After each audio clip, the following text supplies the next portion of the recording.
Keep 100% of your claim. G4 Claims. If you've been hurt in a road accident that wasn't your fault, you should really talk to G4 Claims first. Unlike road accident solicitors, we don't charge you for our services, which could see you better off. To keep 100% of your compensation, have a chat with Nicole and the team. You'll be glad you did. Search online for G4 Claims. Keep 100% of your claim. G4 Claims.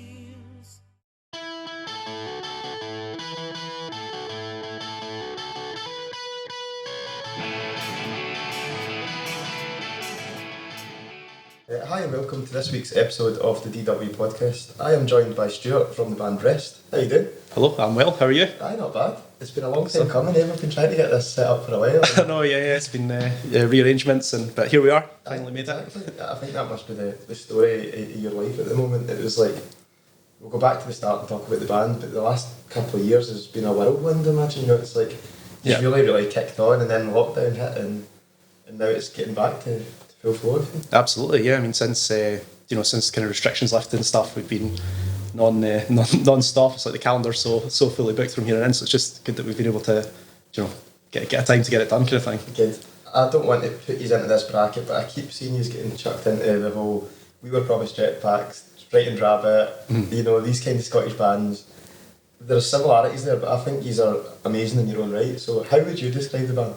I think, for me to be kind of classed with these types of bands is obviously, that's very much where we'd want to be positioned. Like, these are some of our favourite bands. It's humbling and flattering to be named in the same breath as them, really. But for us, I think what we're all about is just we want to just kind of put out what we consider to be good songs. We don't really want to try and sound like anybody else, or there's no kind of we sound like how we sound, just authentically, and that we kind of fall in that bracket is.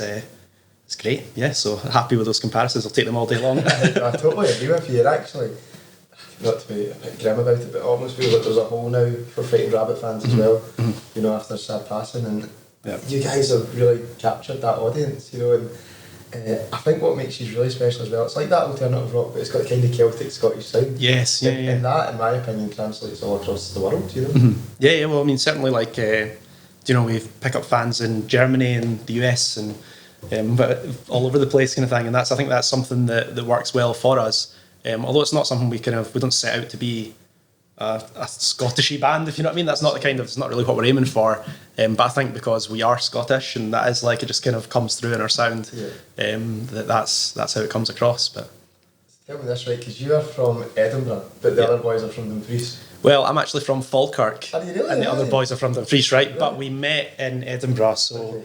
It's quite funny actually, because it was sort of uni thing. I think it was like the start of maybe like second year of uni or whatever, and there was a group of people a group of people from Dumfries were like, we're going to open mic night tonight, do you want to come along to open mic, whatever. Where was that? This was Lothian Road in Edinburgh. Yeah. It's like, come along, Whippy's going to be there. I'm thinking, Whippy, like, who's this guy? Calls himself Whippy, whatever. So Whippy's actually Stephen Whipp, the guitarist from Wrest.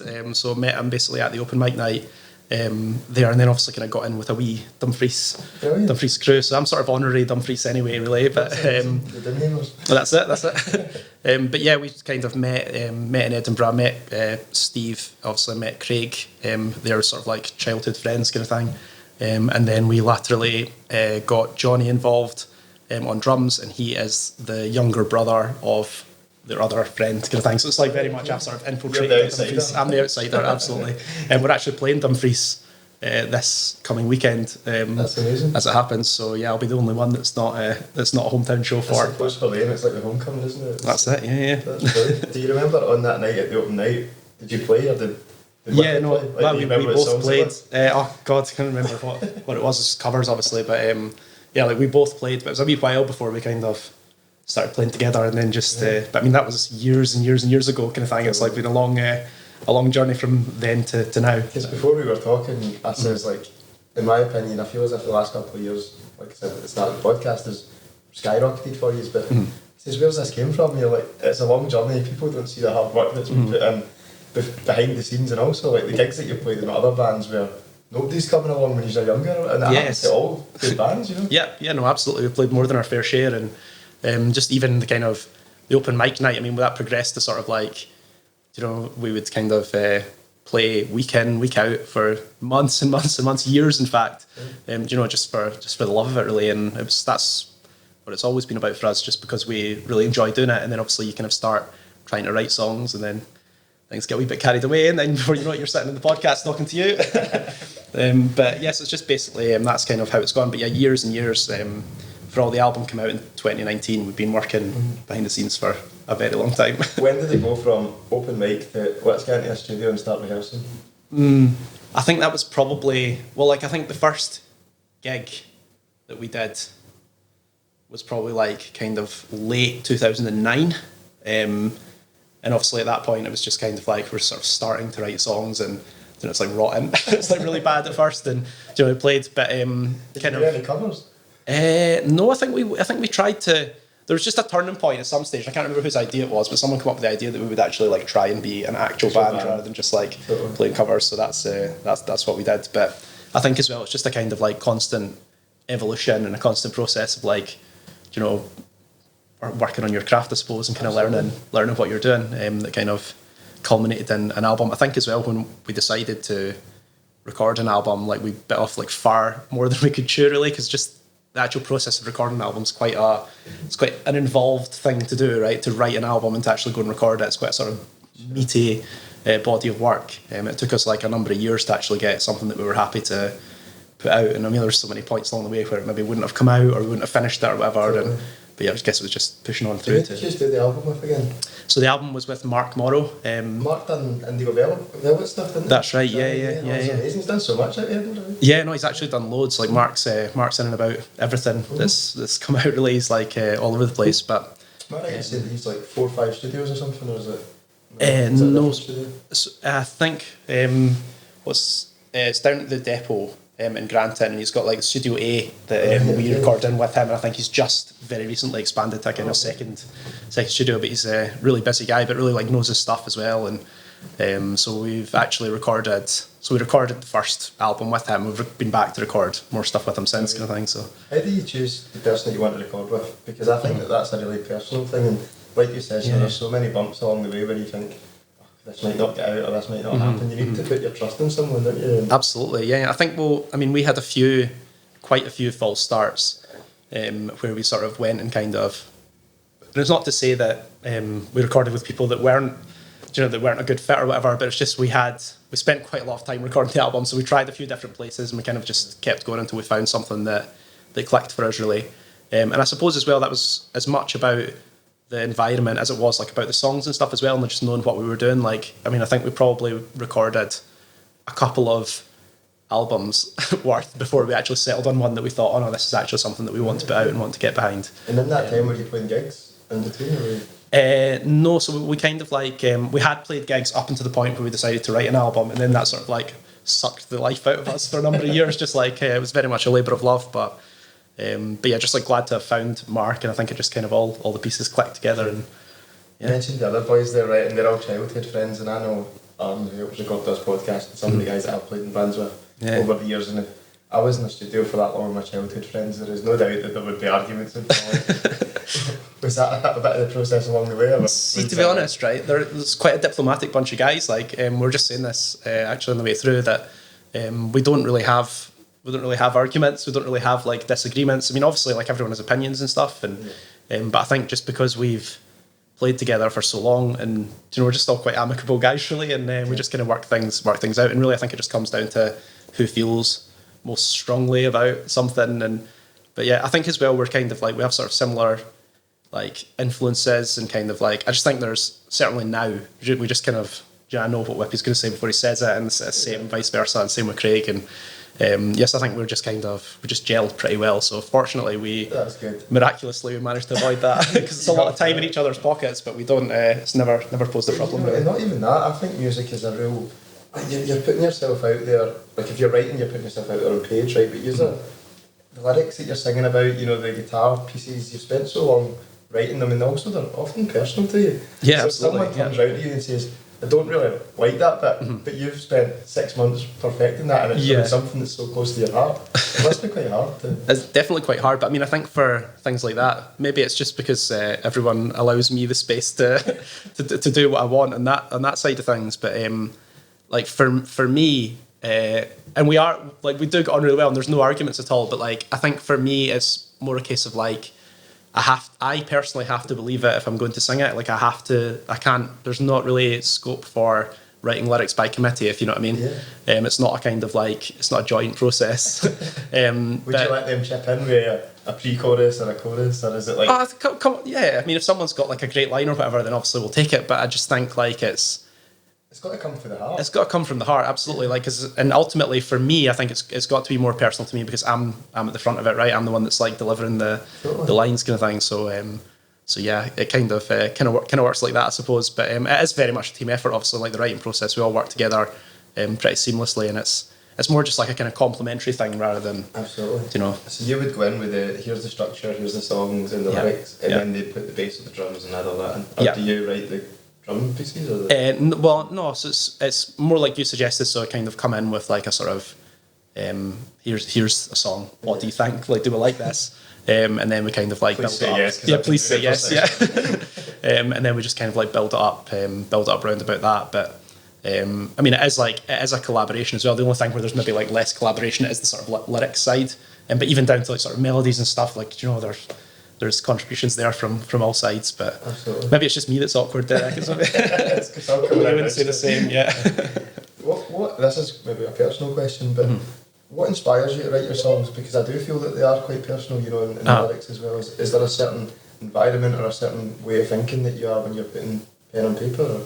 Or? Well, yeah, I think for me when I'm writing songs, it's more like I'm kind of just like capturing feelings, really. Like, it's funny because people sometimes say to me, like, I can't really work out like what specific event in your life you were writing about that time, and it doesn't always work like that. It's more just like I'm kind of just trying to capture like feelings or observations or like kind of just general moods, really, that are kind of wrapped in Scottish indie songs. But like, it's more kind of like, yes, I'm just kind of like thinking about stuff basically and capturing, like, just kind of picking out ideas or themes or like emotions that I want to kind of write round about, and that's how it sort of comes together. Yeah. So up until this point, when you were recording for the album, you says that you hadn't been playing gigs.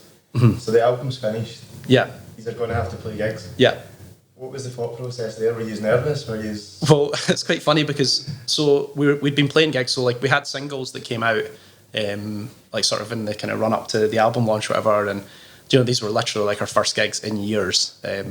So like, and it's a totally different process to writing in the studio. Absolutely, like there's two completely different things. Like, you know, it's two completely different crafts that you've got to kind of work out what you're doing with, both respectively, but. We played to, you know, empty rooms, like there's 10 people there or whatever, and then when the album came out, the first gig that we had after that was the Hug and Pint in Glasgow, which was the album launch, and it was sold out, which was like actually unbelievable. I think it's like 100 capacity, right? So there's like 100 people. Downstairs. It was really cool, yeah. Like, so we had to go on stage for the first time ever, playing to 100 people. I'd never played to that before, and it was like 100 people who knew every word to the songs. So that was a kind of like baptism of fire, really. It was a step up to the plate. It's kind of like you've put an album out, what did you really expect? You know, here's like, people have listened to it, here they are, like, go and play to them, kind of thing. So it was really like in at the deep end with that. But that's funny because that's quite a sort of memorable one for us, because I think it was, for all of us, it was the first gig that we'd ever played that was sold out, and it was certainly like the wildest gig that we'd ever played at that point. And it's almost like everything that we've been doing all this time is paying off. You know, there's a reason why we're doing this, actually. Yeah, absolutely. Yeah, it's because, well, that's the thing, when we recorded the album, it was more like, you know, we played in bands long enough, or played gigs long enough to have no expectation at all, right? Just like no kind of thought that anyone would listen to it, or that there would be any kind of engagement with it at all. And it came out and people did, and it was kind of like, it was a weird sort of, but then you think, why are you surprised, really, if you're putting music out to people? Isn't that what we were aiming for? And it is, but you just maybe didn't expect that would happen, really. I'm sure I read at the time, and correct me if I'm wrong here, but you put it out online, of course, but he's also got CDs printed, and they totally sold out. Yes. And then people were like, where's the vinyls? Yeah. It's funny because we were sort of sitting like, you know, it's like, we're going to do something about this, because people keep saying like, are you getting that? You put this on vinyl, putting this on vinyl kind of thing. And we're thinking like, because vinyl's quite a commitment as well, obviously. Like, it's quite as well, isn't it's expensive, like it's quite a kind of like process as well. And you know, it's like, right, so you get asked enough times, you think, well, maybe we should actually look into this. But as I sit here, we're actually pretty much sold out of like our second run of vinyl. That's like, we've got our big show coming up at La Belle in Edinburgh at the weekend, and we expect we'll probably like be completely sold out of album vinyl at that point, which is, yeah, again, just like another crazy thing to have happened. But yeah. And then skip forward a few months. 2019's going so well. Pandemic hits. Pandemic, yep. I don't know if there's like, surely there's never a good time for something like that to happen. But I mean, for us specifically as a band, it was probably came at like the worst possible moment. So like in early 2020, we played Celtic Connections in Glasgow, like with the headline show, which had sold out. Whereabouts was that? So that was the Blue Arrow. So it was a nice venue, like, but it was absolutely rammed. Like the venue, you couldn't fit like another soul in the room. Stuart, I think Celtic Connections is the perfect festival for you guys. Yes, yeah. Well, it was a really like, it was one we'd kind of look forward to. You know, ever since it was booked, it was like this was a big thing for us, kind of thing. And so that was like the January of 2020, and then a couple of weeks later, February, we played the Mash House in Edinburgh, and that was also sold out. It was really jumping, so it was like, so it was decent. So I mean, we came off the stage at Mash House thinking feels like something's actually happening here, and we're getting like a wee bit momentum. And then obviously, like for the rest of 2020, we were booked with a UK tour coming up. We're going to go to Germany. You know, had all the dates planned, and then it was like, oh, this thing's happened, and all shows are being cancelled, and obviously at the start it was kind of like, oh, it's like 3 weeks or whatever, or a couple of months, and shows will be back. Never thought it would be where we are, but obviously for us at that point it was just kind of a bit tricky to know how to play that really. You know, we had a lot of tickets already sold, a lot of shows, like, so it's like we'll just keep cancelling things and kind of pushing them further down the line. And I think it was by kind of April time we started thinking, right, we're maybe going to have to like think of something else to do here, because we can't really sort of like tread water for this length of time, kind of thing, and we've got to like keep the momentum going really. It must have been quite difficult as well when you're so used to rehearsing and you've got these shows coming up, like, and you can't really get together. Absolutely, yeah. It was such a weird, like, because the thing is, the band had become quite a significant thing in our lives to that point. You know, it had gone from like you start off and it's just like something you do with your friends, like in your spare time or whatever, and it gets, by the time it got to the pandemic kind of kicking in, it was very much like probably like approaching the main concern in my life day to day kind of thing, and then all of a sudden that's ripped away from you and you just think, well, how are we going to play this? What do we do? And that's when we kind of started writing new songs, and which became an EP. When that's ripped away from you, like for some people, like it was hard enough for people's mental health. Yes, yeah. And that's, you know, such a driving factor, I'd imagine, for you boys. You know, it's like we've really got something special here. Has this just totally slipped away? Yeah, I know. It was honestly like a few head in hands moments, just like, oh, this couldn't be, and it's almost as if like there couldn't have been a more specifically damaging thing, just very narrowly in the case of like the band and the stage we were at. It's almost as if there couldn't have been anything else that was so perfectly disruptive to that mission, kind of thing. But yeah, as I say, planned this. What have we done wrong? I know. Yeah. It's just like it's too inconveniently timed, but yeah, we just like made the most of it, obviously, and just like I suppose like everyone had to do in their various ways, and yeah. And the EP then, was there a point where you thought, or did you write it in your own houses and send it to each other? Yes, yeah. So it was an entirely remote process, which is the first time we've recorded like that. Obviously, we wouldn't ordinarily like work like that, but yes, it was basically like it was funny because it started off being like, oh, we'll come up with a couple of songs, we'll do like acoustic versions, because we're obviously limited by what you can do and you can't get in the studio, or. But then I suppose it's like any of these things, it grows arms and legs, and before you know it, it's like, right now we're putting out like a full EP, like full 5 songs, is it? It's 5 songs, yeah. We found a very willing friend who was up for just doing the sort of like mix and mastering, kind of like handling the recording side, and we heard the sort of first mixes and kind of thought, oh, this is actually like got legs, it sounds actually really good, and but yes, that was the EP, A World That's Left You Unspoken. It wasn't songs written about the pandemic at all.